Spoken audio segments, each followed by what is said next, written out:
This program is a presentation of UCTV for educational and non-commercial use only.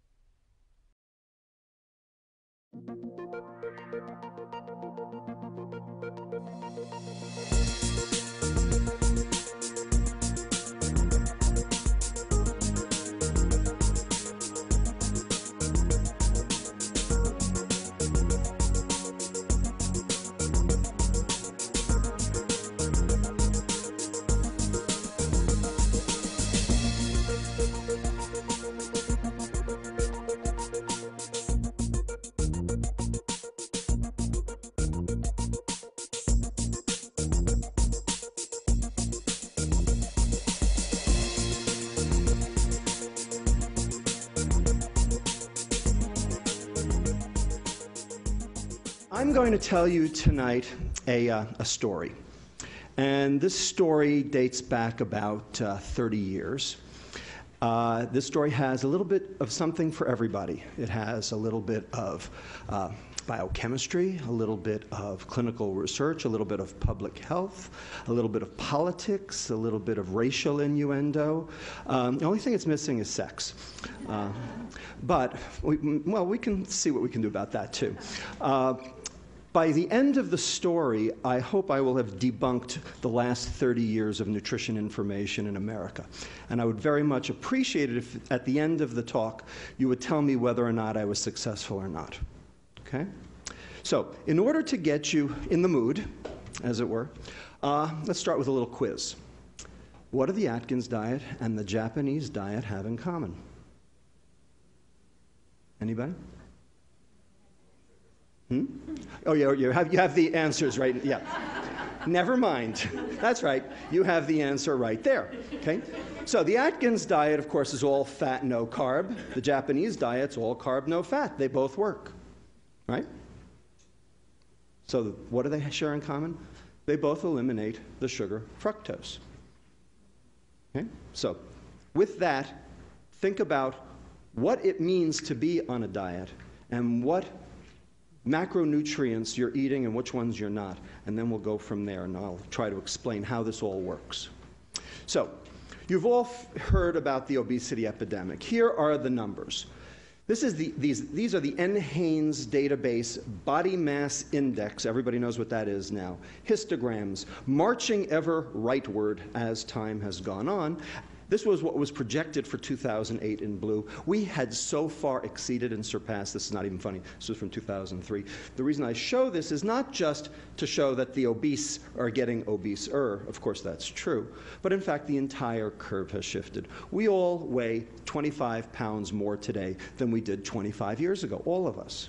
Now, it is often said that obesity is the ultimate interaction between genetics and environment. And Dr. Christian Weiss, who's sitting in the back of the room, will be talking to you next week about the genetic component, which I am also very interested in. But having said that, our genetic pool did not change in the last 30 years. But boy, oh boy, has our environment sure changed. Okay? So tonight, we're going to talk about the environment rather than genes. Okay? Now, in order to talk about the environment, we need to talk about what is obesity. And of course, you're all familiar with the basic concept of the first law of thermodynamics, which states that the total energy inside a closed system remains constant. Now, in human terms, the standard interpretation of this law is the following. If you eat it, you better burn it, or you're going to store it. Now, who here believes that? Oh, come on, you all do. Okay? I used to believe that. I don't anymore. I think that's a mistake. I think that is the biggest mistake, and that is the phenomenon I'm going to try to debunk over the course of the next hour, because I think there's another way to state the law, okay, which is much more relevant and much more to the point. Before I get there, of course, if you believe that, these are the two problems, right? Calories in, calories out. Two behaviors, right? Gluttony and sloth. After all, you see anybody on the street, oh, he's a glutton and a sloth. That's all there is to it. You know, Tommy Thompson said it on the TV show. We just eat too damn much, right? Well, you know, if that were the case, How did the Japanese do this? Why are they doing bariatric surgery on children at Tokyo Children's Hospital today? Why are the Chinese? Why are the Koreans? Why are the Australians? I mean, you know, all these countries who've adopted our diet all suffer now from the same problem. And we're going to get even further in a minute. Okay? There's another way to state this first law, okay? And that is, if you're going to store it, that is biochemical forces that drive energy storage, and we'll talk about what they are in a few minutes, and you expect to burn it, that is normal energy expenditure for normal quality of life, because energy expenditure and quality of life are the same thing. Things that make your energy expenditure go up make you feel good, like ephedrine, it's off the market, coffee for 2 hours, then you need another hit like me. Things that make your energy expenditure go down, like starvation, hypothyroidism, make you feel lousy. Okay? And how many calories you burn and how good you feel are synonymous. So if you're going to store it, that is an obligate weight gain set up by a biochemical process, and you expect to burn it, that is normal energy expenditure for normal quality of life, then you're going to have to eat it.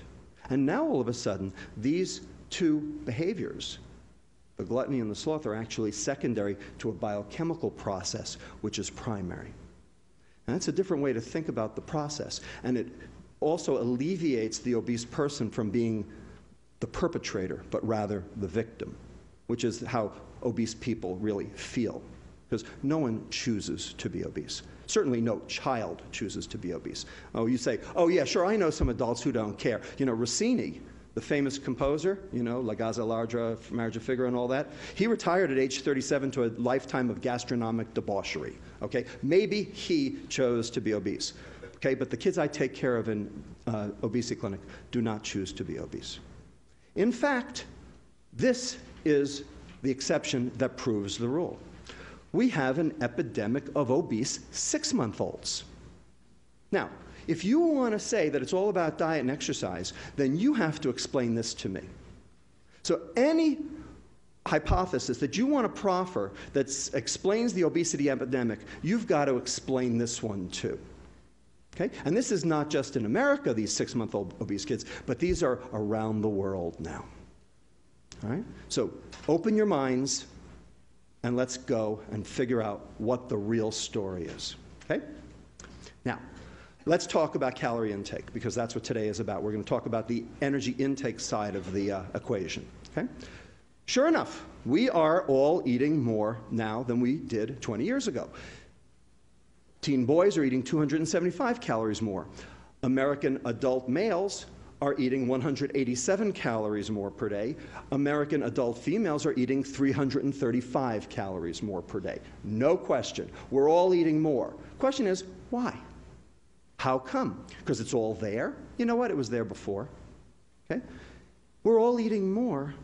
There's a system in our body, which you've heard about over the last couple of weeks, called leptin. Everybody heard of leptin?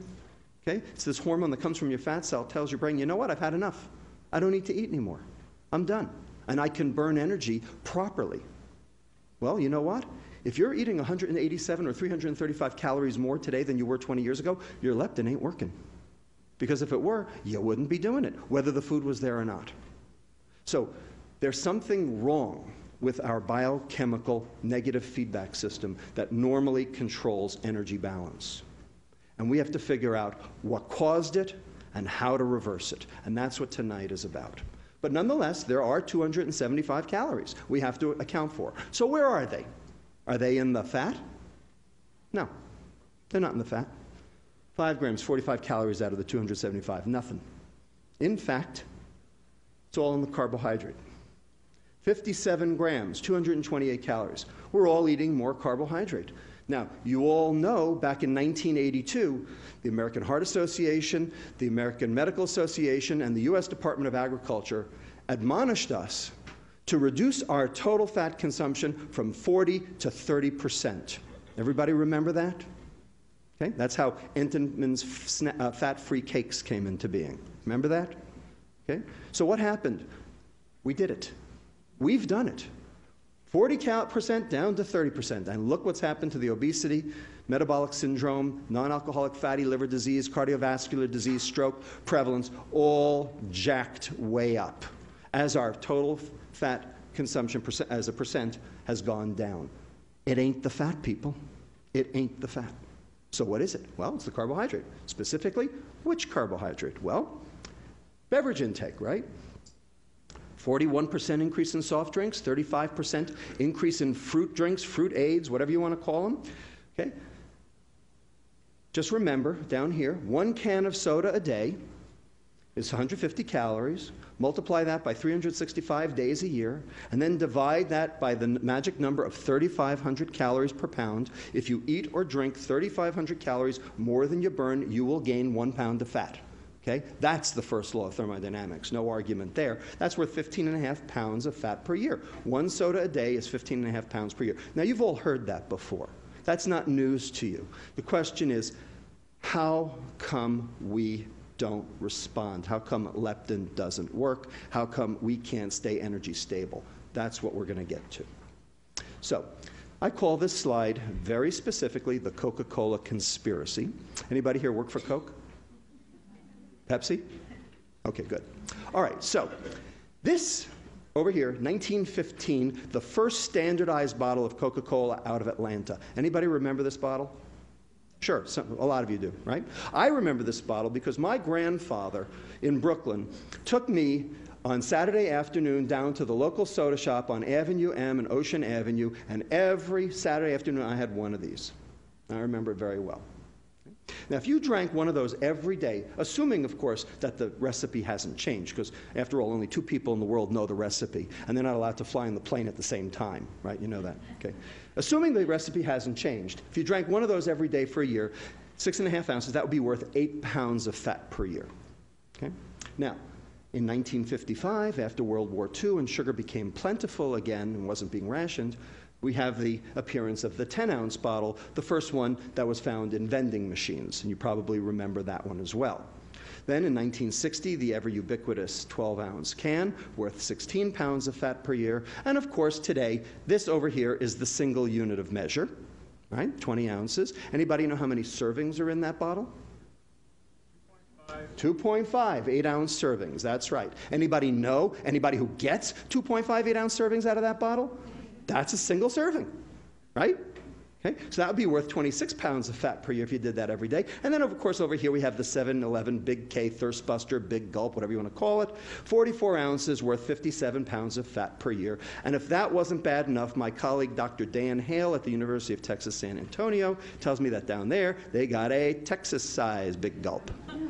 60 ounces of Coca-Cola, a Snickers bar, and a bag of Doritos, all for 99 cents. Okay, so if you did that every day for a year, that would be worth 112 pounds of fat per year. Okay? So why do I call it the Coca-Cola conspiracy? Well, what's in Coke? Caffeine, good, good. So what's caffeine? It's a mild stimulant, right? It's also a diuretic, right? Makes you pee free water. What else is in Coke? We'll get to the sugar in a minute. What else? Salt. Salt. 55 milligrams of sodium per can. It's like drinking a pizza. So what happens if you take on sodium and lose free water? You get thirstier, right? So why is there so much sugar in Coke? To hide the salt. When was the last time you went to a Chinese restaurant and had sweet and sour pork? That's half soy sauce. You wouldn't eat that. Except the sugar plays a trick on your tongue. You can't even tell it's there. Right? Everybody remember New Coke, 1985? More salt, more caffeine. They knew what they were doing. Okay? That's the smoking gun. Okay? They know. They know. All right, so that's why it's the Coca-Cola conspiracy. So, are soft drinks the cause of obesity? Well, it depends on who you ask. If you ask the scientists for the National Soft Drink Association, they'll tell you there's absolutely no association between sugar consumption and obesity. Okay? If you ask my colleague, Dr. David Ludwig, remember, I'm Lustig, he's Ludwig. Okay? He does what I do at Boston Children's Hospital. Someday we're going to open a law firm.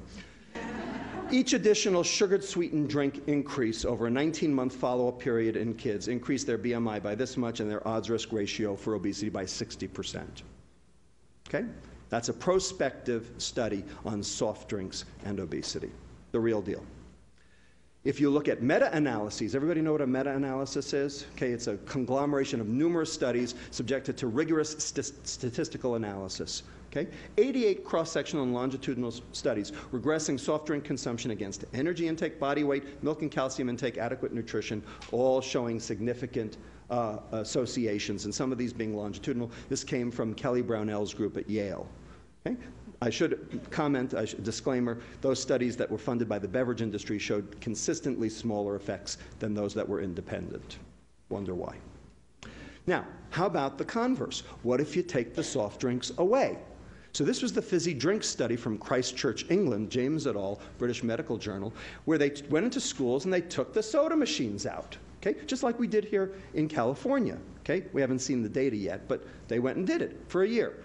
So the prevalence of obesity in the intervention school stayed absolutely constant, no change, whereas the prevalence of obesity in the control schools, where nothing changed, continued to rise over the year.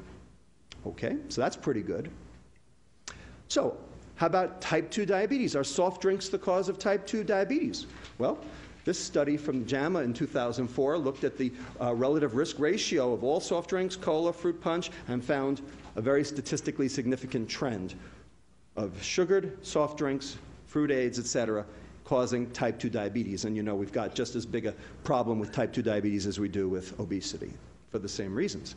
And this was a sugared sweetened beverage against risk for type 2 diabetes in African American women. Looking here at sugared sweetened soft drinks, just the downward arrow shows that there was a significant rise as the number of drinks went up. You can see that here, whereas orange and grapefruit juice, interestingly, did not. Okay? So, two different studies, two different increases in type 2 diabetes relative to soft drink consumption. So what's in soft drinks? Well, in America, it's this stuff, right? High fructose corn syrup. Everybody's heard of it, right? It's been demonized, something awful. So much so that the corn refiners industry has launched a mega campaign to try to absolve high fructose corn syrup of any problems, which we'll talk about in a moment. Okay? But the bottom line is, this is something we were never exposed to before, 1975, and currently we are consuming 63 pounds per person per year, every one of us. 63 pounds of high fructose corn syrup. That's American? That's American, yes. Now, what is high fructose corn syrup? Well, you'll see in a minute. It's one glucose, one fructose. We'll talk about those at great length. One of the reasons we use high fructose corn syrup is because it's sweeter. So here's sucrose. This is cane or beet sugar, standard table sugar, you know, the white stuff. Okay? And we give that an index in sweetness of 100. So here's high fructose corn syrup. It's actually sweeter. It's about 120. So you should be able to use less, right? Wrong. We use just as much. In fact, we use more. So here's lab fructose over here, if you had crystalline fructose. And they're starting to put crystalline fructose into some of the soft drinks. You can, they're actually advertising it as a good thing. And that's got a sweetness of 173. So you should be able to cut that way back, right? They're not. Lactose down here, milk sugar, it's not sweet at all. Okay? And glucose, I should point out over here, is 74. It's not particularly sweet, and we're going to get to that at the end, okay, and what goes on with glucose. All right? But anyway, there's why we use it. It's sweeter. It's also cheaper, as I'll show you. So here's high fructose corn syrup. One glucose, one fructose. Notice the glucose is a 6-membered ring. The fructose is a 5-membered ring. They are not the same. Believe me, they're not the same. That's what this whole talk is about, is how they're not the same. Okay? And here's sucrose, and they're just bound together by this ether linkage. We have this enzyme in our gut called sucrase. It kills that bond in 2 seconds flat, okay, and you absorb it. And basically, high fructose corn syrup, sucrose, it's a non-issue.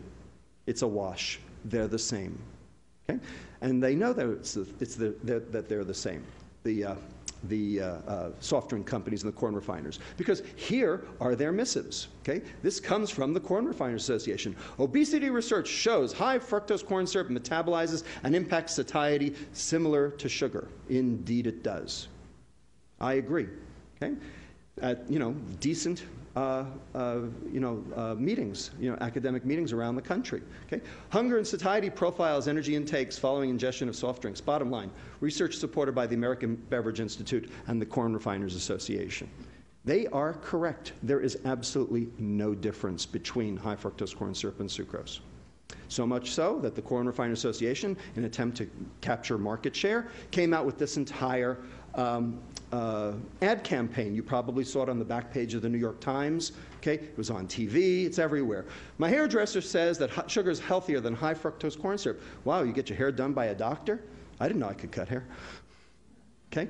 If you all want to see all of them, there are a whole bunch of them. You can go to www.sweetsurprise.com and see how you're being hoodwinked. Okay? But indeed, this is true. High fructose corn syrup and sucrose are exactly the same. They're both equally bad.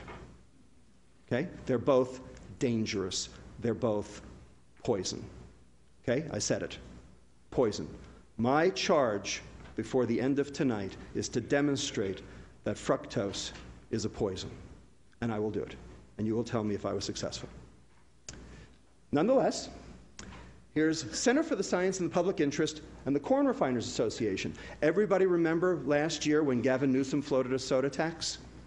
Okay, last February. Okay, Governor Patterson of New York has since floated one, and other people are starting to talk about it. So why are they saying this? Well, they're saying obesity is a problem, kids are drinking soda, let's tax it. Okay, so they're talking about soda like it's empty calories. I'm here to tell you that it goes way beyond empty calories. Okay? The reason why this is a problem is because fructose is a poison. Okay? It's not about the calories. Has nothing to do with the calories. It's a poison by itself. And I'm going to show you that. Nonetheless, I just want to read you this paragraph here, okay, in yellow. We respectfully urge that the proposal be revised as soon as possible to reflect the scientific evidence that demonstrates no material differences in the health effects of high fructose corn syrup and sugar. I agree. Here's the important sentence. The real issue is that excessive consumption of any sugars may lead to health problems. I agree. That's exactly right. Not may. Does. Does. So here's the secular trend in fructose consumption over the past 100 years. Before we had food processing, we used to get our fructose from fruits and vegetables.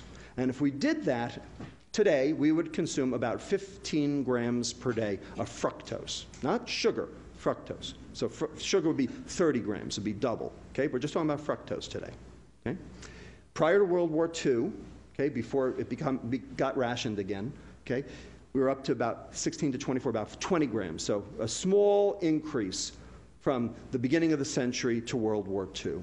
Then, in 1977, just as high fructose corn syrup was hitting the market, we had increased that. We had basically doubled up to 37 grams per day, or 8% of total caloric intake. By 1994, we were up to 55 grams of the stuff per day. Remember, if you want to do sugar, then double the number. So that's 10.2. So you can see that more and more of our caloric intake, higher percentage, is being accounted for by sugar every single year. So it's not just that we're eating more. We're eating more sugar. Okay? And for adolescents today, we're up to almost 75 grams, 12% of total caloric intake. 25% of the adolescents today consume at least 15% of their calories from fructose alone. This is a disaster, an absolute unmitigated disaster. The fat's going down, the sugar is going up, and we're all getting sick. Now let me show you why. Okay. How'd this happen? Why did it happen? So this is where the politics comes in. This is the perfect storm. And it was created from 3 political winds that swirled around all at the same time to create this perfect storm. So, the first political wind, everything bad that ever happened in this country started with one man. Okay? And it's still being felt today. Okay? So Richard Nixon, in his paranoia back in 1972, okay, food prices were going up and down and up and down. I'm going to show you that on the next slide.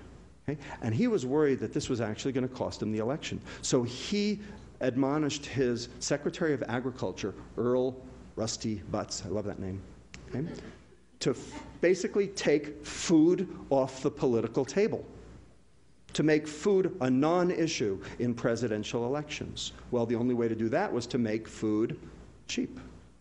So he was out to find all methods to be able to decrease the price of food. Remember Nixon's war on poverty? We're suffering from it today. Okay? That's what this is. Okay? Second political wind, the advent of high fructose corn syrup. Okay? So this was invented in 1966 at Saga Medical School in Japan by a guy named Takasaki, who's still alive. Okay? As far as I'm concerned, this stuff is Japan's revenge for World War II. Except, of course, that they're suffering from it now themselves. Okay? Like everything, you know, it always comes back to haunt you. Okay? And it was introduced to the American market in 1975. So what do you think happened to the price of sugar when this thing hit the market? Here's what happened. So here's the U.S. Producer Price Index of sugar going up and down and up and down. Okay? This is not good. Okay? Stability is at 100%. If it stays nice and stable at 100%, that's what you want, okay, if you're a politician. Up and down. Here's where corn sweeteners entered the market in 1975, 1980, and you can see that since then, the price of sugar has remained remarkably constant. And it did so not just in the US, but also on the international stage. Here's the London price doing the same thing. And when you look at the difference in price between sugar and high fructose corn syrup, you can see that high fructose corn syrup is about half the price. Okay? So in other words, it's cheap. So high fructose corn syrup is evil, but it's not evil because it's metabolically evil. It's evil because it's economically evil. Because it's so cheap that it's found its way into everything. It's found its way into hamburger buns, pretzels, barbecue sauce, and ketchup. Okay? Almost everything. Okay? Somebody emailed me the other day and told me they went into their local grocery store and went through every single loaf of bread on the shelf. And out of 32 types of bread on the shelf, only one of them did not have high fructose corn syrup in it. Okay? So we are being poisoned by this stuff, and it's been added surreptitiously to all of our food, every processed food. Okay? And the question is, why? Well, you'll see why in a minute. Okay? So the corn refiners like to point out, well, you know, it's just been a substitution. Okay? As the high fructose corn syrup's gone up, the sugar's gone down. You know, we're just replacing, you know, like gram for gram. Well, not exactly, because here's 73 pounds of sugar per year. This is from the Economic Research Service of the U.S. Department of Agriculture, okay? So disappearance data, okay? 73 pounds up to 95 pounds by 2000, okay? And there's something missing from this slide. Anybody want to tell me what it is? What's missing? Juice. Juice is missing, because juice is sucrose, right? Sugar. And juice causes obesity. Okay? So this is a study done by Miles Faith, a prospective study in inner-city Harlem toddlers. Okay? And the number of juice servings per day predicts the change in BMI score per month in these inner-city Harlem toddlers. Now, where do these inner-city Harlem toddlers get their juice? From what? From where? From whom? From WIC. Anybody heard of WIC? You know what WIC is? Women, infants, children, right? A government entitlement program set up under who? Nixon, okay? To prevent failure to thrive. They did. This is the equal and opposite reaction. So let's add juice in. Here it is. And so most fructose items, when you put it together, now we're up to 113 pounds on this graph. And I just heard from Brian Williams of NBC News after the most recent study came out that was in the Journal of Clinical Investigation that we are actually up to 141 pounds of sugar per year, each of us. That's what we're up to, 141 pounds of sugar per year. Okay? Now, do you think that this might have some detrimental effects on you? Hasn't stopped you, has it? That's the point. It hasn't stopped you. That's why we need to talk about this. So, juice consumption increases the risk for type 2 diabetes, okay? So this is the relative risk ratio as juice intake goes up, and this is in the nurses' study, okay? Showing, again, juice consumption, sucrose, obesity, diabetes. Okay, the third political storm, okay, that's swirling around to create this disaster, this mega typhoon. Okay? That thing that happened in 1982, the USDA, the American Heart Association, the American Medical Association, all telling us we had to reduce our consumption of fat. Now, why did they tell us that? To stop what? To stop heart disease. Did we? No, we didn't, did we? Okay? In fact, it's worked the exact opposite. We've only created more. Okay? So now, how did this come to be? Why did they tell us to stop eating fat? Well, in the early 1970s, we discovered something in our blood called LDL, low-density lipoproteins. You've heard of that, right? Is it good or bad? Not so bad. We'll talk about it. In the mid-1970s, we learned that dietary fat raised your LDL. So if dietary fat is A and LDL is B, we learned that A led to B. Okay, dietary fat definitely increases your LDL, no argument. It's true. Okay? And then, finally, in the late 1970s, we learned that LDL correlated with cardiovascular disease. Okay? So let's call cardiovascular disease C. Okay? So we learned that B led to C.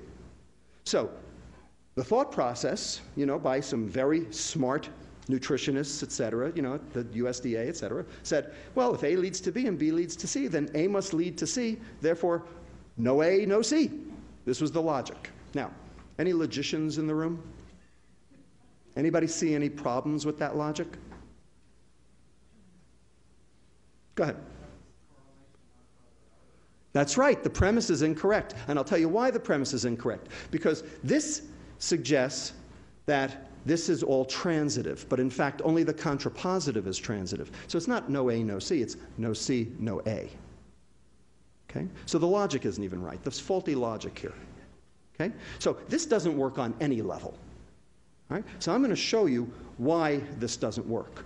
And here's what, but before I show you why it doesn't work, I'm going to show you that this was a battle royal back in the 1970s. Okay? This was not a simple thing. There were people lined up on both sides of this story. Okay? So this over here is a book, 1972 it came out, and it was called Pure, White, and Deadly. It's all about sugar. Okay? Written by a British physiologist, nutritionist, endocrinologist by the name of John Yudkin.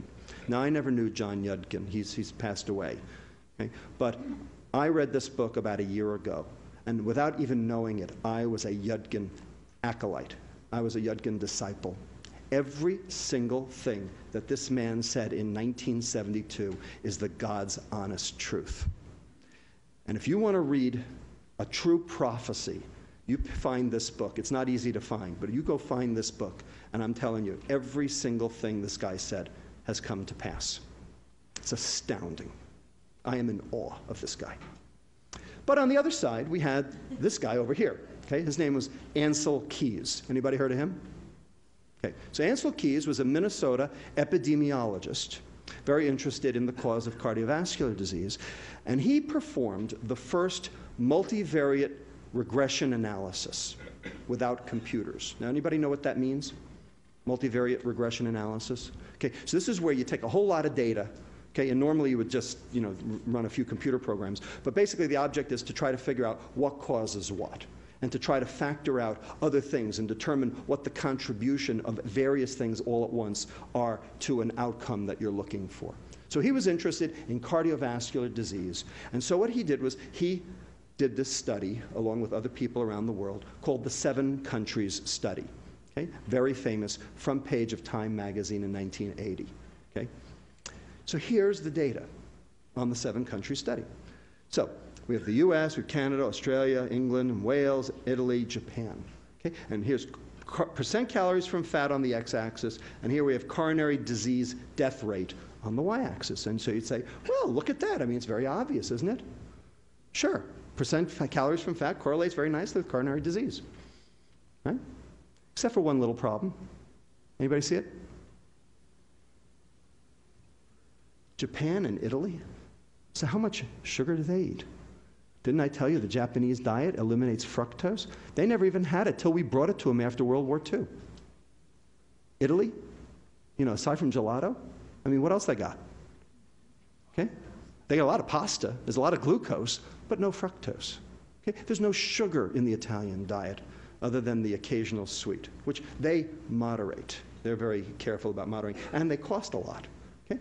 But here we got England, Wales, Canada, Australia, US. You know, we are sugarholics, aren't we? We're also fataholics. So in fact, the fat migrated with the sugar. So this is from Keyes's own work, okay, page 262, if you want to pick up the 500-page volume, okay? And I'm just going to read you the one paragraph, okay, that talks about this. The fact that the incidence rate of coronary heart disease was significantly correlated with the average percentage of calories from sucrose in the diet is explained by the intercorrelation of sucrose with saturated fat. In other words, donuts. Okay? Wherever there was the fat, there was sucrose too, because these guys here eat donuts. Partial correlation analysis show that with saturated fat constant, there was no significant correlation between dietary sucrose and the incidence of coronary heart disease. Okay. When you do a multivariate linear regression analysis, you have to do it both ways. You have to do holding sucrose fat constant showing that sucrose doesn't work, and then you have to hold sucrose constant and show that fat still works. You see that anywhere? He didn't do it. He didn't do it. He didn't do the thing that you need to do a multivariate linear regression analysis. Now, this was done before computers. We can't check the work. He's dead. He died in 2004. So, we're left with a conundrum. Do we believe this? Do we believe this study? Because we based 30 years of nutrition, education and information and policy in this country on this study. And as far as I'm concerned, it has a hole as big as the one in the USS Cole. All right? You got it? Everybody, am I debunking? Yes? No? All right. Let's keep going. Remember I told you LDL, maybe not so bad? Well, here's why. Because there really isn't one LDL. There are two. There are two LDLs. Here's one over here. It's called pattern A, or a large buoyant LDL. So everybody knows that LDL correlates with cardiovascular disease, and that's true, and I'm not going to argue that, that is true, but it's not this one, pattern A LDL. These guys are so light, they are buoyant, they float. So they get carried through the bloodstream, and they don't even have a chance, because they're so big and they're so buoyant, they don't even get underneath the edge of the endothelial cells in the vasculature to start the plaque formation process. But over here we have this other guy over here called pattern B, or small dense LDL. You see the difference? These guys are dense. These guys don't float. These guys are small. They get underneath the edge of the surface of the endothelial cells, and they start the plaque formation. And it's been shown by numerous investigators now that small dense LDL is the bad guy. Okay, now when we measure LDL in the bloodstream, when you do a lipid profile, you measure both of them together because it's too hard to distinguish the two. So when you get an LDL, you're getting both LDLs, the neutral one and the bad one. Now, how can you tell whether your LDL is the neutral one or the bad one? What you do is you look at your triglyceride level in association with it, because your triglycerides tell you which one it is. So here's pattern A over here, okay? Big, large, buoyant LDLs, okay? And you'll notice that the triglycerides are low and your HDL is high. That's what you want. You want a low triglyceride, high HDL, because that's the good cholesterol. You want high good cholesterol. Over here you have pattern B, and here you have high triglyceride, low HDL. That's the bad guy. That's the guy you don't want to be, because you're going to die of a heart attack. No question about it. Triglyceride to HDL ratio actually predicts cardiovascular disease way better than LDL ever did. Okay? Point is, when you measure LDL, you measure both. So, dietary fat raises your large buoyant. What do you think raises your small dense? Carbohydrate. Okay, so here's percent carbohydrate, and here's your pattern B going up. Everybody got it? So what did we do? What did we do in 1982? What did we do? We went on a high-carb diet, which was supposed to be a low-fat diet, right? Right. So here's the low-fat craze, okay? Took America and the world by storm, because the content of low-fat, home-cooked food that you cook by yourself in your house, you can control the content of fat. Okay? But when you process it, low-fat processed food, it tastes like cardboard. It tastes like crap. Okay? So the food companies knew that, so what did they do? They had to make it palatable. So how do you make it something palatable that has no fat in it? You add the sugar, right? So everybody remember SnackWells? Okay, so 2 grams of fat down, 13 grams of carbohydrate up, 4 of them being sugars so that it was palatable. Okay?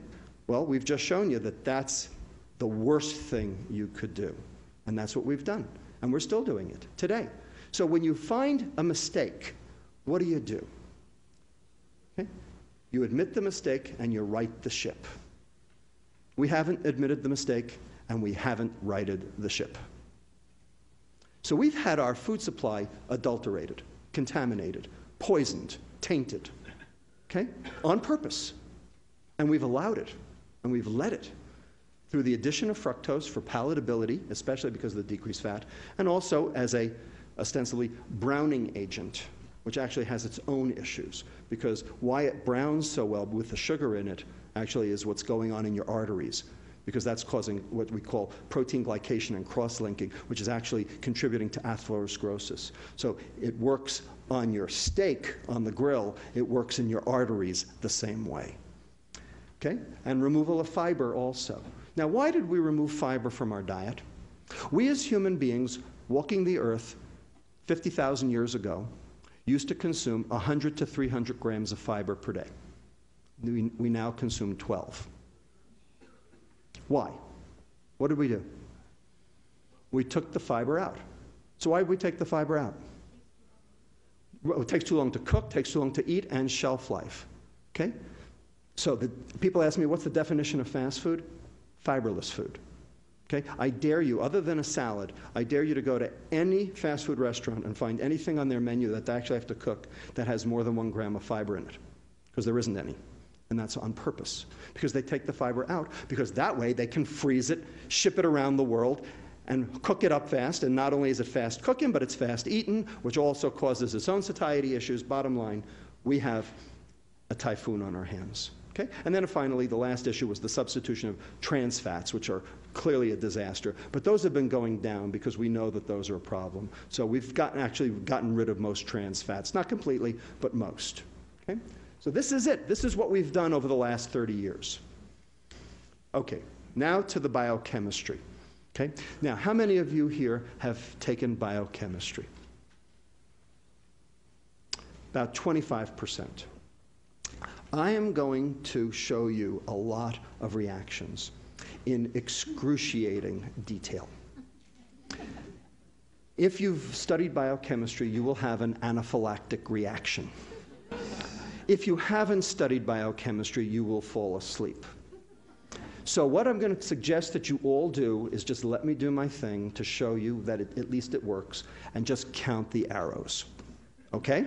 You can do that, right? Can you count the arrows? It's not like counting sheep.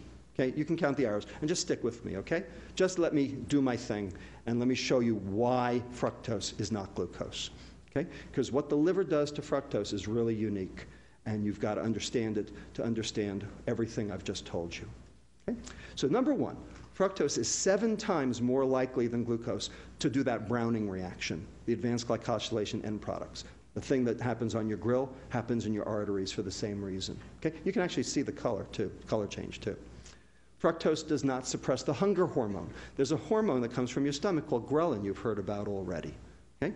So if you preload a kid with a can of soda and then you let them loose at the fast food restaurant, do they eat more or do they eat less? They eat more. They just took on 150 calories, yet they eat more. Reason? Because fructose doesn't suppress the hunger hormone ghrelin. So they eat more. Acute fructose ingestion does not stimulate insulin because there's no receptor for fructose, no transporter for fructose on the beta cell that makes insulin. So the insulin doesn't go up. Well, if the insulin doesn't go up, then leptin doesn't go up. And if leptin doesn't go up, your brain doesn't see that you ate something. Therefore, you eat more. And finally, I'm going to show you liver hepatic fructose metabolism is completely different between fructose and glucose. Completely different. And I'm going to show you, before the day is out, the evening's out, that chronic fructose exposure alone, nothing else, causes this thing we call the metabolic syndrome. Everybody knows what the metabolic syndrome is? Okay, so this is the conglomerate of the following different phenomena: obesity, type 2 diabetes, lipid problems, hypertension, and cardiovascular disease. Okay, those all cluster together, okay, called metabolic syndrome. I'm going to show you how fructose does every one of those. I want to show you the difference between glucose and fructose in a way that will be glaringly apparent.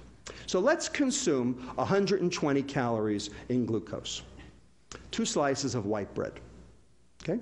What happens to that 120 calories? Now, you eat the 120 calories, 96 or 80% of the total will be used by all the organs in the body. Okay? 80% off the table. Why? Because every cell in the body can use glucose. Every bacteria can use glucose. Every living thing on the face of the earth can use glucose, because glucose is the energy of life. Okay? That's what we were supposed to eat. Okay? 24 of those calories, or 20%, will hit the liver.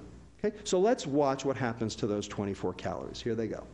So the glucose comes in through this transporter called GLUT2.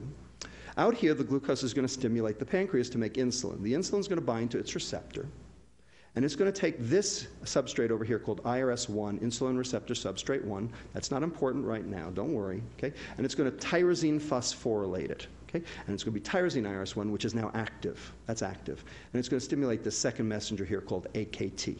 Okay? Now, what AKT does is it stimulates this guy down here, SREBP1, sterol receptor binding protein number 1. Don't worry about it, okay? But this is the thing that ultimately gets fat mechanics going, okay? So you'll see in a minute. So one of the things that SREBP1 does is it activates this enzyme here called glucokinase, which takes glucose to glucose 6-phosphate. Now, glucose 6-phosphate can't get out of the liver. The only way to get glucose 6-phosphate out of the liver is with hormones, glucagon or epinephrine. That's the way you can get it out. So now the glucose is fixed in the cell, but it's only 24 calories worth. So it's not a big, bolus of it. Okay? Now, the glucose 6-phosphate, almost all of it is going to end up going over here to something called glycogen. Now, glycogen is the storage form of glucose in the liver, okay? Because glycogen is easy to fish the glucose out with glucagon and epinephrine. So my question to you, and granted this is a physiology question, is how much glycogen can your liver store before it gets sick?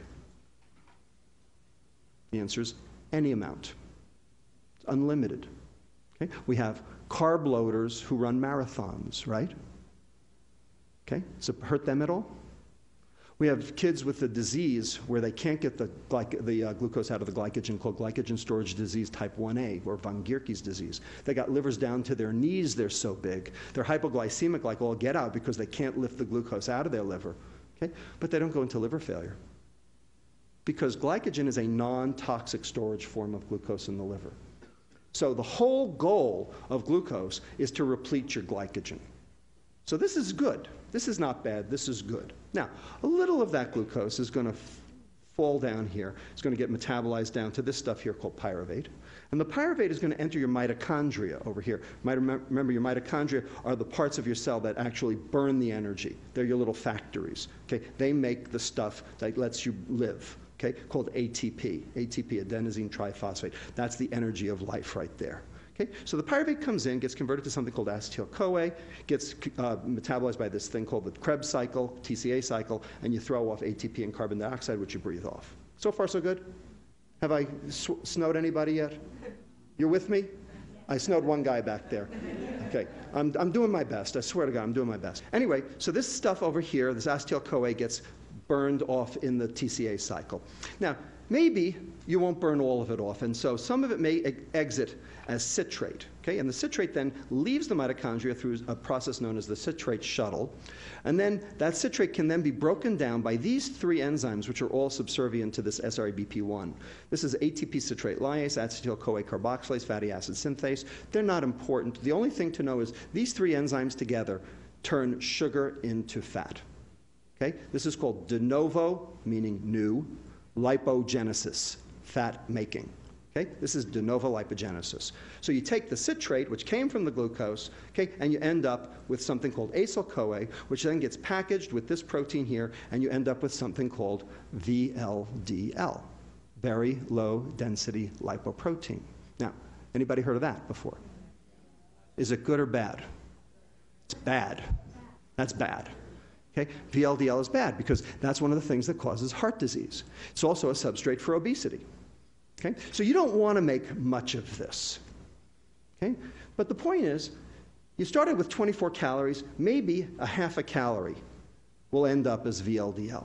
So that little Japanese guy with the little hat, working out in the field, eating rice for the next, 90 years, can he die of a heart attack at age 90?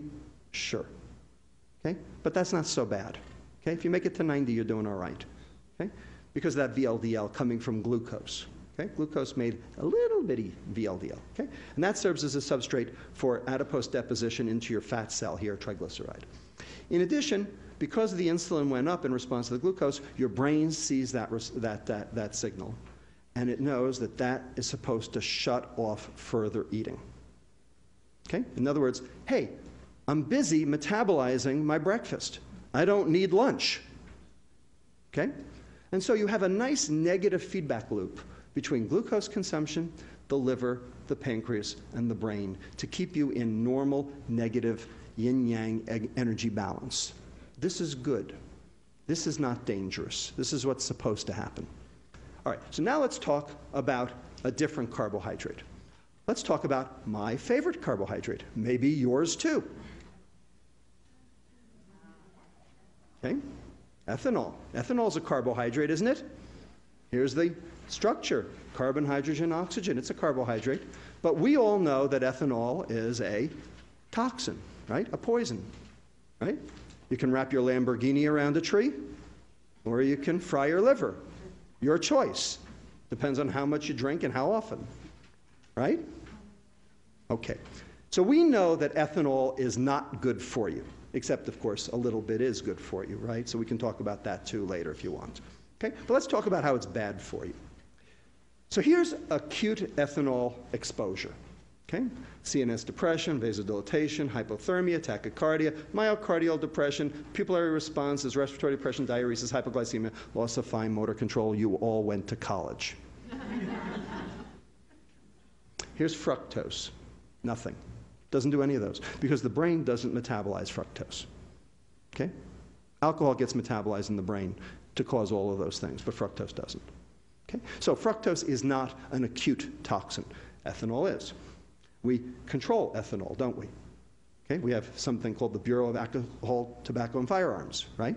We have all sorts of things. We tax ethanol. We do all sorts of things to limit consumption of ethanol. Okay? The Nordic countries, okay, all the liquor stores are state-run in an attempt to try to set the price of ethanol high enough so as to discourage consumption for public health reasons. We have 1,500 years of alcohol control policy in this world to draw on in terms of how to limit consumption. Got it? Okay? Because ethanol is a toxin and we know it. So let's consume 120 calories in ethanol. Shot of Maker's Mark. Anybody taste it? Yeah, good. Okay. So 24 calories right off the top. Okay? The stomach and the intestine have something called the first pass effect. So 10% off the top. And kidney, muscle, and brain will consume the other 10%. So there goes 20% or 24 calories right off the top. 96 calories of the 120 are going to hit the liver. Now, how many was it for glucose? It was 24. Okay? So 4 times the substrate is going to hit the liver. And there's the rub. Okay? This is a volume issue. Okay? We're going to show you how. So the ethanol comes in, passive diffusion, there's no receptor for it, no transporter. First thing that happens is ethanol gets converted to this guy over here called acetaldehyde. Okay? Anybody know anything about aldehydes? Like formaldehyde? Right? Are aldehydes good for you or bad for you? They're bad, right? Because what do? They can cause cancer. They cross-link proteins is what they do. Okay? So if you cross-link enough proteins in your liver, what do you think happens to it? You get something called cirrhosis. Right, exactly. All right? So this guy over here is bad. Okay? And it generates something called reactive oxygen species. And reactive oxygen species damage proteins in the liver. And the more alcohol you drink, the more of this stuff you get. So far, so good? Okay, so this is one of the reasons why alcohol is bad. Now, the acetaldehyde will come down here to something called acetate. Okay, the acetate will enter the mitochondria, just like the pyruvate did before. Will get converted to acetyl-CoA and participate in the TCA cycle, just like before. Okay, to generate energy, so that alcoholics don't die from lack of energy. They got energy. It's everything else they don't have. Okay, they're going to have a whole lot of citrate, right? Because they have 96 calories that have to get metabolized. How many calories made it to the mitochondria with glucose? About a half, right? Because most of it went to glycogen. Okay? So we've got a big citrate. So it's in big font to show you that we've talked about big citrate now. Okay? And so the big citrate is going to get metabolized all the way to VLDL by this SRABP1. And so you're going to get a lot of VLDL. And this is the dyslipidemia of alcoholism right here. Okay? Everybody see that? So the liver is going to try to export this VLDL out so that it doesn't get sick, because when fat builds up in the liver, that's not good for it. Okay? Some of it's going to exit as free fatty acids, and those free fatty acids will take up residence in the muscle, and you get something called muscle insulin resistance. So insulin resistance, that's a bad thing. That makes your muscles and your liver not work so well, okay? And can cause all sorts of other problems like diabetes. Some of the acyl-CoA won't even make it out and will precipitate as a lipid droplet. So there's your alcoholic steatohepatitis. This acyl-CoA and this ethanol and these reactive oxygen species can start this enzyme activated. Okay, it's called C-Jun N-terminal kinase 1, or JUNK1, and it really is JUNK1 because it is the bridge between metabolism and inflammation. So when you generate JUNK1, you do bad things to your liver, which I will show you when we talk about fructose. So let's talk about fructose. Okay? Fructose is sweet. We like it a lot. Okay? We like it in everything. We like it in our bread. We like it in our pretzels. We like it everywhere we look. Okay? So let's consume 120 calories in sucrose, a glass of orange juice. Everybody got it? So 2 slices of white bread, a shot of Maker's Mark, a glass of orange juice. All the same 120 calories, but 3 different substrates. Let's see what happens to the fructose. So, number 1, the glucose, remember, because sucrose is half glucose, half fructose. So 60 of the calories of the 120 are glucose. 12 are going to make it into the liver, 48 out here for the rest of the body. Okay, the same 20-80 split we had before with glucose. So far, so good. But all 60 calories of fructose are going to be metabolized by the liver. Why? Because only the liver can metabolize fructose. So what do we call it, where when you take in a compound that's foreign to your body, and only the liver can metabolize it, and in the process generates various problems, what do we call that? We call that a poison. So let me show you how it's a poison. So let's watch the fructose. So the fructose comes in through this transporter now. Before it was GLUT2, now it's GLUT5. Okay? No insulin, remember, because fructose does not stimulate insulin. The fructose then gets metabolized by this guy over here called fructokinase to form something called fructose 1-phosphate. In the process, ATP has to give up 1-phosphate to ADP because the phosphate has to come from somewhere. So it comes from here. Now, before we had 24 calories that had to be phosphorylated. Now we have 72 calories that have to be phosphorylated. So we have 3 times the substrate, and there's the rub. It's a volume issue for right now. So we're going to lose a lot of phosphate, aren't we?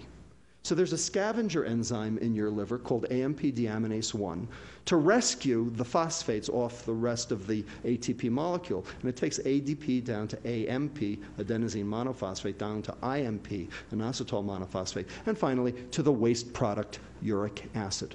Anybody ever heard of uric acid? What is it? It's a waste product. It goes out in your urine. Causes what disease? Gout, right. Okay? It also causes another disease called hypertension. Okay, let me show you how. Because uric acid, turns out, blocks the enzyme in your blood vessels called endothelial nitric oxide synthase. And that's the enzyme that makes this stuff called nitric oxide, NO. And that is your endogenous blood pressure lowerer. That keeps your blood pressure low. So when you can't make it, your blood pressure goes up. So this just shows that fructose consumption increases gout in adults. Okay, so this is a study that came out last year showing that fructose consumption increases the risk for gout, showing that uric acid's going up. And this is a study done by our pediatric renal fellow, Stephanie Wynn, just published in Journal of Pediatrics. Okay, it's not submitted anymore, it's long in press. Okay, showing that this is in the NHANES database in the adolescents, showing that sugar-sweetened beverages, as it goes up, your uric acid goes up. And not only does your uric acid go up, but here's your sugar-sweetened beverages, and here's your systolic blood pressure going up. And here's a study done by Dan Feig at the University of Texas San Antonio, where he took obese adolescents with hypertension, and he gave them the drug allopurinol. And allopurinol is the drug that you treat gout with to lower the uric acid. And look what happened to the blood pressure. Systolic, diastolic, went down, showing that, in fact, uric acid is an important part of hypertension. We have a hypertension epidemic in this country. Here it is. It's the sugar. Okay, so far we have high blood pressure. Let's keep going. The fructose will get metabolized down to pyruvate. The pyruvate will enter the mitochondria just like before, throwing off a lot of citrate. Now here's a little trick that fructose does that glucose doesn't. Because these two can reform this stuff over here called fructose 1,6-bisphosphate, which can then reform with glyceraldehyde to form this guy over here called xylulose 5-phosphate. And I'll get to xylulose 5-phosphate in a moment. But I want to point out this asterisk. That's there to remind me to tell you something. That's there to remind me to tell you that this is why the sports drink companies put high fructose corn syrup in the sports drinks. Because if you are glycogen depleted, in other words, if you just ran a marathon, and you have no glycogen left in your liver because you burned it all, and you take in a sports drink with high fructose corn syrup, you can replete your glycogen faster than with glucose alone. That's true. So for elite athletes, a high fructose corn syrup containing sports drink actually makes sense. And so, indeed, sports drinks have high fructose corn syrup. The question is, who's drinking the sports drinks? Any elite athletes you know? Who's drinking the sports drinks? The kids, right? Why are they drinking it? Because it's cool, right? Because it's cool and it tastes good. Okay, so before we go on, I just want to now digress for a moment. Okay? 1967, University of Florida patents Gatorade. Everybody remember Gatorade? Okay. 1970, the Florida Gators win the NCAA championship in football. Gatorade makes a big splash. Okay? Big deal. Anybody ever taste the original Gatorade? Yeah? What did it taste like? Tasted horrible. Okay? It tasted like something that you might find, coming out of you instead of going into you. Okay? It tasted awful. Okay? 1992, Pepsi buys Gatorade. And they say, how are we going to market this swill? So what did they do? They added the high fructose corn syrup. Okay? So now who drinks it? Right, fat kids. Right? Not even skinny kids. Fat kids drink it. Okay? So there's a problem here. Okay, and we're going to show you how that works. Okay, so xylulose 5-phosphate, just to show you. So here's, if you take a rat and you glycogen deplete them by making them run on an exercise wheel, okay, and then you refeed them with starch or with sucrose, the xylulose 5-phosphate goes way up with the sucrose. Okay, so you get more xylulose 5-phosphate through this pathway here, going over here. So why do we care about xylulose 5-phosphate? Well, here's why. Because it stimulates this guy over here called PP2A, which then activates this transcription factor here, carbohydrate response element binding protein, which then activates what 3 enzymes? New fat making, right? De novo lipogenesis. So here's the citrate, right? We got lots of that. And here we've got acyl-CoA, which is the way into fat, okay, which then gets packaged, with to the VLDL, and now you've got the dyslipidemia of obesity, of fructose consumption, which has been known for many years. So here's normal medical students, if you can call them normal, okay? Taking in a glucose load, notice almost none of it ends up as fat. Taking in a fructose load, same number of calories, 30% of it ends up as fat. So when you consume fructose, you're not consuming a carbohydrate, you're consuming fat. So everybody talks about a high-fat diet. Well, a high-sugar diet is a high-fat diet. That's the point. That's exactly the point. Okay? This is a study where they gave acute administration of fructose, and you can see the triglycerides going up compared to the control. Okay, serum triglyceride right there. Here's normal medical students again, 6 days of high fructose feeding. Triglycerides doubled. De novo lipogenesis went up 5 times higher. And here's free fatty acids, which then cause insulin resistance, doubled. Okay, 6 days. So here's the dyslipidemia of fructose consumption. We're not done. Some of the fat won't make it out of the liver, just like with ethanol, and now you've got a lipid droplet, so now you've got this non-alcoholic steatohepatitis. So this is work that we did in our clinic, okay, looking at sugar-sweetened beverage consumption against the liver enzyme marker ALT, alanine aminotransferase, which tells you about fatty liver. And sure enough, here's sugar-sweetened beverages against ALT, and you can see a nice linear relationship in Caucasians. African Americans, it's a different relationship, and that's a whole nother story all by itself. Okay? So there's the lipid droplet of non-alcoholic steatohepatitis. Some of it will come out as free fatty acids and populate the muscle. We'll also tell the insulin to go up higher. Remember that JUNC1? So here's what JUNC1 does. So the acyl-CoA and the fructose can all activate JUNC1. And what JUNC1 does is, remember when we used glucose, this IRS became tyrosine IRS1, and that was good? Remember that? Well, JUNC1, what it does is it serine phosphorylates IRS1. And serine IRS1 is inactive. So now the insulin can't even do its job in the liver. So now you have liver insulin resistance as well. That's going to make the pancreas work that much harder, generating higher insulin levels, which raise your blood pressure even further, cause further fat making, cause more energy to go into your fat cell. There's your obesity. Okay? And finally, our research has shown that the higher the insulin goes, the less well your brain can see its leptin. And so there you've got continued consumption because your brain thinks it's starving. And it's been shown in many different ways that fructose consumption changes the way your brain recognizes energy, all in a negative fashion, so that you basically think you're starving. Your brain gets the signal that you're starving, even though your fat cells are generating a signal that says, hey, I'm full like all get out. Okay?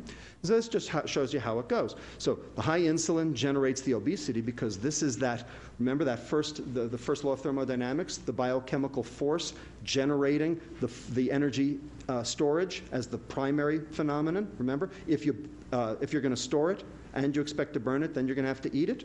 So here's the store it.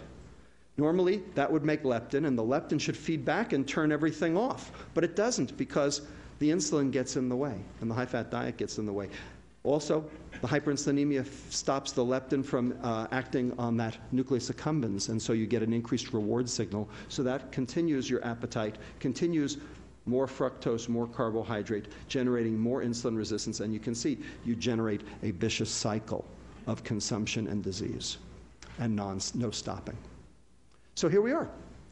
Hypertension, inflammation, hepatic insulin resistance, hyperinsulinemia, dyslipidemia, muscle insulin resistance, obesity, and continued consumption. Looks like metabolic syndrome to me. So here are the phenomena associated with chronic ethanol exposure. Hematologic disorders, electrolyte abnormalities, hypertension, cardiac dilatation, cardiomyopathy, dyslipidemia, pancreatitis, malnutrition, obesity, hepatic dysfunction, that's alcoholic steatohepatitis, fetal alcohol syndrome, and addiction. Here's fructose, 8 out of 12. Why? Because they do the same thing. Because they're metabolized the same way. Because they are the same. They come from the same place, right? How do you make ethanol? Naturally. Right. You ferment sugar. Hasn't changed. Because it has all the same properties. Because it's basically taken care of by the liver in exactly the same way. And for the same reason. Because sugar and ethanol are the same. Every which way you turn. So here's our clinic intervention. This is what we do in our clinic. Okay? It's as simple as you can imagine. We write this on the back of a matchbook. Okay? I mean, it's just as simple as you can make it. We have 4 things we teach the kids to do, and the parents. Get rid of every sugared liquid in the house, bar none. Only water and milk. Okay? There is no such thing as a good sugared beverage, period. Eat your carbohydrate with fiber. Why? Because fiber is good. Fiber is supposed to be an essential nutrient. And we can talk later, if you want, after the cameras turn off, as to why fiber is not an essential nutrient. Because the government doesn't want it to be. Okay? Because then they couldn't sell food abroad. Wait 20 minutes for second portions, okay, to get that satiety signal. And finally, buy your screen time minute for minute with physical activity. That's the hardest one to do. Okay? So if you play for half an hour, you can watch TV for half an hour. You want to watch TV for an hour, play for an hour. That one's a hard one. But anyway, we follow our patients every 3 months. So here's my question. Does it work? What do you think? Yeah, it works. Okay? So this is BMI Z-score, time from initial visit. It works. But we were interested in what made it work and what made it didn't work. So we did a multivariate linear regression analysis, right? The thing that made it not work, sugared beverage consumption. The more sugar beverages the patients drank at baseline, the less well the lifestyle intervention worked, for all the reasons I just showed you. Okay? So, why is exercise important in obesity? Because it burns calories? Come on. 20 minutes of jogging is 1 chocolate chip cookie. You can't do it. Are you joking me? So why is exercise important? I'll tell you why. Here's why. Number 1, it improves that skeletal muscle insulin sensitivity because your insulin actually works better at your muscle, okay, which then brings your insulin levels down, which is good for you. Number 2, it's your endogenous stress reducer. It's the single thing that actually stress reduces. And if you stress reduce, what do you think your appetite does? Goes down. Because stress and obesity go hand in hand, right? For all sorts of reasons which are beyond the scope of this lecture today, but we can talk about in the question period if you want. And then finally, remember that de novo lipogenesis? Remember those 3 nasty enzymes? Okay? What if you burned the stuff off before you made the fat? That's what exercise does, because it makes that TCA cycle run faster, so you don't get the citrate leaving the mitochondria, so it doesn't get turned into fat, so it doesn't precipitate and cause all the problems you just saw. That's what they mean by a higher metabolism, yes. Okay? But it has nothing to do with burning of calories. That is the stupidest reason that I've ever heard of for exercise. You gotta be joking me. Okay? You can't do it. I mean, 1 Big Mac, you know, and you've got to, mountain bike for 10 hours. Are you joking? Okay, so why is fiber important in obesity? So this is my motto in clinic. When God made the poison, he packaged it with the antidote. Okay? Because fructose is a poison. I think I've hopefully shown you that. Okay? But wherever there's fructose in nature, there's way more fiber. Do you ever see a piece of sugar cane? It's a stick. Right? You can't even chew the damn thing, right? You got to suck the stuff out like that, right? I mean, how many calories do you think you're going to get out of a piece of sugar cane? Okay? They actually did studies on the sugar plantations back in the early 1900s. Okay? All of the workers were healthy and lived longer than the sugar executives who got the processed product. How about that? Wonder why. Okay? So, eat your carbohydrate with fiber. That's why we say that. That includes sugar. That's why fruit's okay. Because number 1, it limits how much fructose you're going to take in. And number 2, it gives you an essential nutrient, which you needed in the first place. And you get some micronutrients along with it so that you actually can, your liver works healthier. So here's what fiber does. Number 1, it reduces the rate of intestinal carbohydrate absorption. Okay? Now, sometimes that's bad. I'll tell you when that's bad. Okay? You know when that's bad? That's bad when you're at a formal function. Because what happens if you reduce the rate of carbohydrate absorption in your gut? The bacteria get to it. Okay? So as far as I'm concerned, in life, you've got two choices. It's either fat or fart. It increases the speed of transit of the intestinal contents to the ileum. Okay? And that raises this hormone over here called PYY, which goes to your brain and tells you the meal's over. That's your satiety signal. So when you add fiber to your diet, you actually get your satiety signal sooner because the food moves through faster. And then finally, it also inhibits the absorption of some free fatty acids all the way to the colon, and then those get chopped up into little itty-bitty fragments called short-chain fatty acids, and those actually suppress insulin as opposed to long-chain fatty acids, which stimulate insulin. So there are a whole bunch of reasons why fiber is good. Anybody ever heard of the Paleolithic diet? Okay? Go home and read up on it on the internet. Okay? The Paleolithic diet. Basically, if you eat everything as it came out of the ground raw, okay, with no cooking, okay, you would cure diabetes on a dime. Okay? It takes about a week. Okay? Because you're getting that 100 to 300 grams of fiber I mentioned before. That's why. Because fiber is good for you. Okay? And the more the better. Type 2, right, type 2, not type 1. Type 1. I stand corrected, type 2. Okay? Okay. Now, for some fun. Okay, that's the end of the biochemistry. Whew. How'd I do? I told you I'd get you through it. Okay, so now comes the fun part, okay? The racial innuendos and the, all the political stuff, okay? The fructosification of America and, of course, the world. Ready? Another quiz. Can you name the 7 foodstuffs at McDonald's that don't have high fructose corn syrup or sucrose? No, mustard has it. Oh, come on, the big one. French fries. But they have salt, starch, and fat, so they're not so good either. Okay, what else? We'll get to coffee. Hash browns, for the same reason, right? Salt, starch, and fat.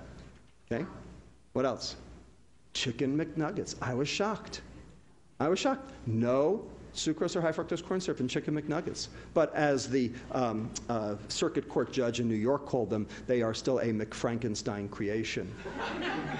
Okay, but nonetheless, no sucrose. I was really shocked. Sausage. Oh, they're terrible. They're just disastrous. But I mean, there's nothing good in them at all. But there's no fructose. Sausage. Diet Coke. Coffee, if you don't add the sugar, and iced tea, if you don't add the sugar. By the way, the chicken McNuggets have, we have a disclaimer, because no one eats the chicken McNuggets without the dipping sauce. And there's a whole bunch of high fructose corn syrup in the dipping sauce, right? Okay, good. All right. So who's really drinking this? We talked about this before. Gatorade AM. So this is an attempt by Pepsi to capture market share on the juice market, right? Do you think there are any elite athletes who actually drink this stuff? You got to be kidding me. Okay, this is for kids, right? So this really blew my socks off. This was my daughter when she was in 2nd grade 2 years ago, Miriam Lustig, okay? Brought these 2 cartons of milk home for me and said, Dad, you're not going to believe this, okay? 2nd grade, okay? So here's the calories in Berkeley Farms 1% low-fat milk, 130 calories, 15 of them are sugars because it's lactose, right, which is okay. And here's Berkeley Farms 1% chocolate milk, 190 calories, 29 grams of sugar, all high fructose corn syrup. Okay? It's like a glass of milk plus a half a glass of orange juice. Okay? And that's what we're giving to our kids. And you know what the nutrition department at the SFUSD says? Well, we have to get our kids to drink milk somehow. Now, is that brilliant or what? I don't know. Now, what about WIC? Okay? So we talked about the 112 pounds of orange juice that the kid down in Salinas was drinking. What about WIC? So remember what we started with? We have an epidemic of obese 6-month-olds. Remember? So could this be the reason? So here's a can of formula. 43.2% corn syrup solids, 10.3% sugar. It's a baby milkshake. Soda, Coca-Cola, is 10.5% sucrose. Formula is 10.3% sucrose. Any difference? And there's a huge literature that's now coming of age that shows that the earlier you expose kids to sweet, the more they're going to crave it later. Plus, there's a new literature that shows the more sugar the pregnant woman drinks or eats during the pregnancy, the more that gets across the placenta and actually causes what we call developmental programming, changing the kid's adiposity even before the kid is born and driving this whole epidemic even further. So, we'll close in a few minutes, okay? But I just want to point out what's the difference, okay? Here we got a can of Coke. Here we got a can of beer. And I'm not picking on Schlitz or anything. I mean, it's, any beer you want, okay? So 150 calories each. No difference in terms of total calories. Percent carbohydrate. So 10.5% from sucrose here, except it's high fructose corn syrup, but who cares? Okay, 3.6% alcohol. Here's the breakdown. 75 fructose, 75 glucose for the Coke. Okay, 90 alcohol, 60 maltose for the beer. Remember, the first pass GI metabolism takes 10% of the alcohol off the table. So when you actually compute the number of calories hit in the liver, which remember was the big difference between glucose and fructose, remember? 72 versus 24, and started the whole thing into motion as terms of what happens that's bad. Okay? Bottom line, no difference. So, we have something called beer belly. Well, welcome to soda belly, because that's what America is suffering from. No ifs, ands, or buts. That's what it is. Okay? Now, you wouldn't think twice about not giving your kid a Budweiser, but you don't think twice about giving your kid a can of Coke. But they're the same. In the same dosing, for the same reason, through the same mechanism. Fructose is ethanol without the buzz. So, fructose is a carbohydrate. Yes, it is. But fructose is metabolized like a fat. And I've just shown you that 30% of any ingested fructose load ends up as fat. Okay, so when people talk about high-fat diets doing bad things, no, what they're really talking about is high fructose diets. And that's what Ancel Keys was looking at. So the corollary to that is, in America at least, and around the world too, a low-fat diet isn't really a low-fat diet, because the fructose or sucrose doubles as fat. It's really a high-fat diet. That's why our diets don't work. And fructose, just like ethanol, for the same reason, through the same mechanism, and in the same dosing, is also a toxin. Now, last, what can we do about it? Can we do anything about it? How about the FDA? You think they can do something about it? After all, aren't they supposed to regulate our food? Aren't they supposed to regulate what they can put in food? Right? Weren't they supposed to regulate tobacco? Now they are, actually. So, weird things. So I want to just show you what the tobacco company thinks of all this. So this is actually from the UCSF Legacy Tobacco Documents Library that Stan Glantz runs right across the street. Okay, Stan's a good guy. Okay, like Stan a lot. Okay, and he showed me this. He said, under the regulations governing food additives, so this came from an Altria or Philip Morris executive, it is required that additives be safe, defined as a reasonable certainty by competent scientists that no harm will result from the intended use of the additive. Now, does fructose meet that standard? Well, the FDA says that fructose, high fructose corn syrup, has what's known as GRAS, G-R-A-S status, generally regarded as safe. Now, where'd that come from? Nowhere. It came from nowhere. Okay? It came from the notion that, well, fructose is natural. It's in fruit. Must be okay. Right? Yeah, well, tobacco's natural too, but it's not. Ethanol's natural, but it's not. Okay? A whole bunch of, Jamaican ackee fruit's natural, but it's not either. It kills you. Okay? Keeping on going. A food shall be deemed to be adulterated if it bears or contains any poisonous or deleterious substance which may render it injurious to health. Fructose fits that description, right? But not with the prevention of chronic diseases, even though its own regulations explicitly postulate the connection between such products and such diseases. In other words, the FDA will only regulate acute toxins, not a chronic toxin. Fructose is a chronic toxin, right? Acute fructose exposure did nothing, remember? Because the brain doesn't metabolize fructose. The liver does. And the liver doesn't get sick after one fructose meal. It gets sick after 1,000 fructose meals. But that's how many we eat. So the FDA isn't touching this. The USDA isn't touching this. Because if the USDA touched this, what would that mean? That would mean an admission to the world that our food is a problem. So what do you think that would do? There are 3 things in this country that we can still sell overseas: weapons, entertainment, and food. Cars? Computers? I don't think so. Can anybody think of anything else that another country wants of ours? What? Tobacco, right, tobacco. All right, you get the picture, all right? So the USDA doesn't want to know about this, okay, because this is bad news. Okay? And so who runs the food pyramid? The USDA. It's the fox in charge of the hen house, okay, because their job is to sell food. And who's eating it? We are. So, in summary, fructose, and I don't care what the vehicle is, it's irrelevant. Sucrose or high fructose corn syrup, I don't care. Fructose consumption's increased in the past 30 years, coinciding with the obesity epidemic. A calorie is not a calorie, okay? And the dietitians in this country are actually perpetrating this on us. Because the more you think a calorie is a calorie, the more you think, well, then if you ate less and exercised more, it would work. It doesn't. All of the studies show it doesn't work. Here's why it doesn't work: because a calorie is not a calorie. Fructose is not glucose. We know a calorie is not a calorie because there are good fats and bad fats. There's good protein and bad protein. Okay, there's good carbohydrate and bad carbohydrate. And glucose is good carbohydrate. Glucose is the energy of life. Fructose, okay, is poison.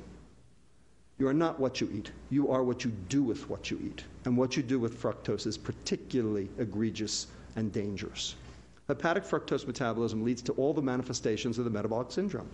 Hypertension through that uric acid pathway, de novo lipogenesis dyslipidemia, hepatic steatosis through that DNL pathway, those 3 enzymes, the new fat-making pathway, inflammation through JNK1, hepatic insulin resistance because of the serine phosphorylation of IRS1, obesity because of the VLDL transport to the adipocyte, and leptin resistance promoting continuous consumption, basically starving your brain, making you think you need more. Fructose ingestion interferes with obesity intervention, as we showed in our clinic. The more soft drinks, the less well diet and exercise actually worked. Fructose is a chronic hepatotoxin for the same reason that alcohol is. The only difference is alcohol is metabolized by the brain, so you get alcohol effects. Fructose is not metabolized by the brain, so you don't get those effects, but everything else it does is the same. But the FDA can't and won't regulate it. It's up to us. I'm standing here today to recruit you. Okay, that's a famous saying here in San Francisco, right? I'm Harvey Milk and I'm here to recruit you. Okay, I'm Robert Lustig and I'm here to recruit you in the war against bad food. Okay, and this is what's bad. With that, I want to thank my colleagues at the UCSF Department of Pediatrics in our Weight Assessment for Teen and Child Health Clinic, UCSF Department of Epidemiology and Biostatistics, and also Department of Nutritional Sciences at UC Berkeley, in particular Dr. Jean-Marc Schwartz, who is a card-carrying fructose biochemist, PhD biochemist, who vetted all of these pathways that I've shown you today and looked at this and said, oh my God, it is a toxin. He worked in this stuff for 15 years, and he didn't even realize it was a toxin until he saw this. So with that, I'll close. Thank you.